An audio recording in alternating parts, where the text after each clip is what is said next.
అండి, హలో, నమస్తే, welcome back to our channel. ఈరోజైతే మనం రెసిపీ బుక్లో ఒక డిఫరెంట్గా దోశ రెసిపీని చూద్దాం. అదేంటంటే గోధుమలతో దోశ.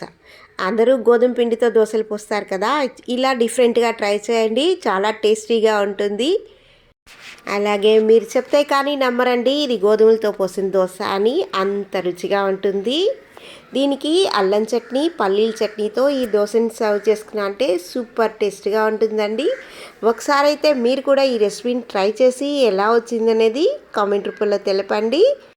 ఈ రెసిపీని అయితే చివరి దాకా చూడండి. అలాగే ఓ చిన్న లైక్ని అయితే చేసేయండి. మీరు చేసే లైక్ మన ఛానల్ గ్రోత్కి ఎంతో యూస్ఫుల్గా ఉంటుంది.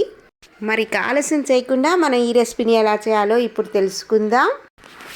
ముందుగా ఒక పాత్రను తీసుకొని అందులో 1 కప్పు గోధుమలు వేసుకోవాలి. మీరు ఏ కప్పుతో తీసుకున్నా సరే అండి, ఇదే మెజర్మెంట్ ఫాలో కండి. అలాగే అదే కప్పుతో 1.5 లోట బియ్యం వేసుకోవాలి. అదే లోటాలో 1/2 కప్పుకి మినపప్పును కూడా వేసుకొని 2 స్పూన్ల శనగపప్పును కూడా వేసుకోవాలి. ఇప్పుడు ఇందులో 1/4 చెంచా మెంతుల్ని కూడా వేసుకొని తగినన్ని నీళ్ళని వేసి శుభ్రంగా 2-3 సార్లు వాష్ చేసుకోవాలి.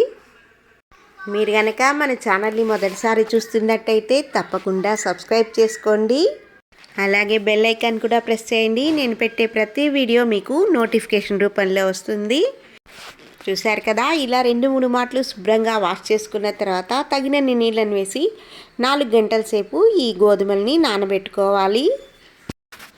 గోధుమలను రుబ్బుకోవడానికి ఒక 15 నిమిషాల ముందు ఒక 2 టేబుల్ స్పూన్ల దాకా అటుకులను తీసుకొని ఒకసారి క్లీన్గా వాష్ చేసుకొని తగినన్ని నీళ్ళు వేసి వీటిని కూడా నానబెట్టుకోవాలి. 4 గంటలైన తర్వాత మనం నానబెట్టుకున్నటువంటి గోధుమలని ఒక మిక్సీ జార్ తీసుకొని కొద్దిగా వేసుకుంటూ మెత్తగా రుబ్బుకోవాలి.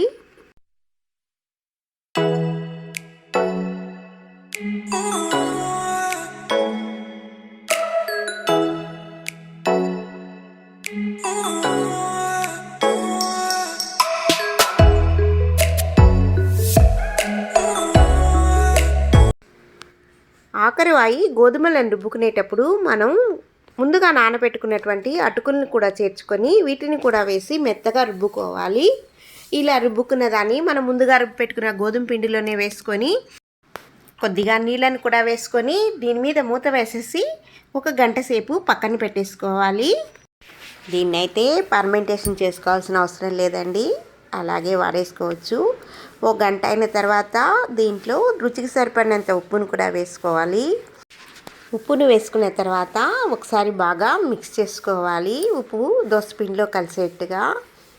ఇప్పుడు స్టవ్ వెలిగించుకొని దోసపెనం పెట్టి దోసపెనం మీద 1 స్పూన్ ఆయిల్ వేసి పెనం మొత్తం స్ప్రెడ్ చేసుకొని తర్వాత దాని మీద 1 గరిటె పిండిని వేసుకొని దోశను పల్చగా స్ప్రెడ్ చేసుకోవాలి. ఇలా స్ప్రెడ్ చేసుకున్న తర్వాత 1 స్పూన్ ఆయిల్ వేసి స్టవ్ను మీడియం ఫ్లేమ్కి మార్చుకొని దోశను 2 పక్కలా కాల్చుకోవాలి. ఇలా కాల్చుకున్న ఈ దోశలను వేడివేడిగా సర్వ్ చేస్తామంటే ఎంతో ఎమ్మీగా ఉంటాయండి. అలాగే ఈ దోశ మీద ఉల్లిపాయలు వేసి చేసుకున్నా కూడా భలే టేస్ట్గా ఉంటుందండి. దాన్ని ఎలా చేయాలంటే సన్నగా తరుక్కున్న ఉల్లిపాయల్ని ఈ దోశ మీద వేసి ఒక్క సైడ్ కాల్చుకుంటే సరిపోతుందండి.